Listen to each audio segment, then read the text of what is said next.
Tutankhamun Egyptological pronunciation Tutankhamun, commonly referred to as King Tut, was an Egyptian pharaoh who was the last of his royal family to rule during the end of the 18th dynasty during the New Kingdom of Egyptian history. His father is believed to be the pharaoh Akhenaten, identified as the mummy found in the tomb KV55. His mother is his father's sister, identified through DNA testing as an unknown mummy referred to as the Younger Lady, who was found in KV35 tomb. Tutankhamun restored the ancient Egyptian religion after its dissolution by his father, enriched and endowed the priestly orders of two important cults, and began restoring old monuments damaged during the previous Amarna period. He reburied his father's remains in the Valley of the Kings and relocated the capital from Akhetaten back to Thebes. Tutankhamun was physically disabled with a deformity of his left foot along with bone necrosis that required the use of a cane, several of which were found in his tomb.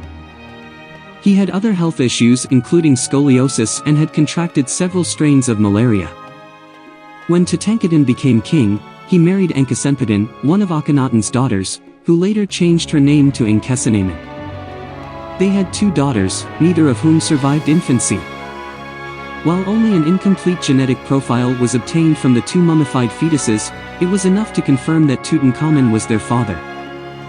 Likewise, only partial data for the two female mummies from KV21 tomb has been obtained so far. KV21A mummy has been suggested as the mother of the fetuses, but the data is not statistically significant enough to allow her to be securely identified as Enkhesenamen. Computed tomography studies published in 2011 revealed that one daughter was born prematurely at 5-6 months of pregnancy and the other at full term, 9 months.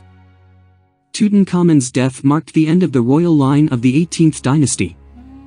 Kings were venerated after their deaths through mortuary cults and associated temples. Tutankhamun was one of the few kings worshipped in this manner during his lifetime. A stela discovered at Karnak and dedicated to Amun-Re and Tutankhamun indicates that the king could be appealed to in his deified state for forgiveness and to free the petitioner from an ailment caused by sin. Temples of his cult were built as far away as in Kawa and Fares in Nubia. The title of the sister of the viceroy of Kush included a reference to the deified king, indicative of the universality of his cult. Tutankhamun was buried in a tomb that was unusually small considering his status. His death may have occurred unexpectedly, before the completion of a grander royal tomb, causing his mummy to be buried in a tomb intended for someone else. This would preserve the observance of the customary 70 days between death and burial. His tomb was robbed at least twice in antiquity, but based on the items taken and the evidence of restoration of the tomb after the intrusions, these robberies likely took place within several months at most of the initial burial. The location of the tomb was lost because it had come to be buried by debris from subsequent tombs, and workers' houses were built over the tomb entrance. There were 5,398 items found in the tomb, including a solid gold coffin, face mask, thrones, archery bows, trumpets, a lotus chalice, 2 Immate fetishes, gold toe stalls, furniture, food, wine, sandals, and fresh linen underwear. Howard Carter took 10 years to catalog the items. Recent analysis suggests a dagger recovered from the tomb had an iron blade made from a meteorite. Study of artifacts of the time, including other artifacts from Tutankhamun's tomb, could provide valuable insights into metalworking technologies around the Mediterranean at the time.